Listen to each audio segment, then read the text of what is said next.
पेश है हिंदी जबान में अपडेट।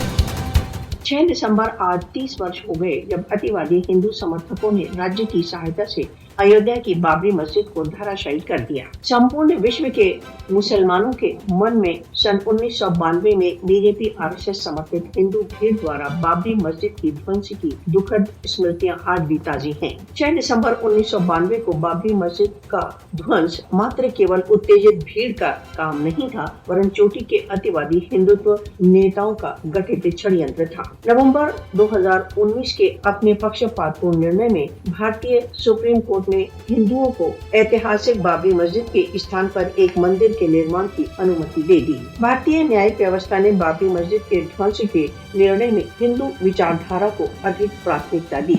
यह भी एक न्याय की विडंबना है कि भारतीय न्यायिक व्यवस्था ने मस्जिद के ध्वंस में सम्मिलित अडवाणी जैसे बीजेपी अतिवादियों को मुक्त कर दिया। 16वीं शताब्दी की ऐतिहासिक बाबरी मस्जिद के ध्वंस ने भारत के अतिवादी मुखौटे का विश्व के सामने पर्दाफाश कर दिया। भारत में मुसलमानों के धार्मिक स्थलों को हिंदुत्व बलों द्वारा आजादी से नष्ट किया जा रहा है। बीजेपी शासन भारत में सहस्त्रों मस्जिदों को नष्ट कर उसके स्थान पर मंदिर बनाना चाहता है।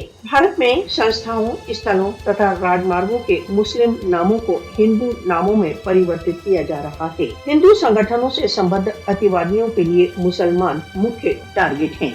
मोदी का फासिस्टवादी शासन मुसलमानों की आधारभूत स्वतंत्रता को कुचल रहा है। आरएसएस समर्थित बीजेपी शासन मुसलमानों के सांप्रदायिक सफाई की योजना बना रहा है। सार्वभौमिक समुदाय को भारत तथा भारत द्वारा अवैध रूप से अधिकृत जम्मू कश्मीर में मुसलमानों के जन संघात के विरुद्ध चेतावनी दे दी गई है। विश्व को भारत में मुसलमानों के अधिकारों के संरक्षण के लिए व्यावहारिक पग उठाना चाहिए।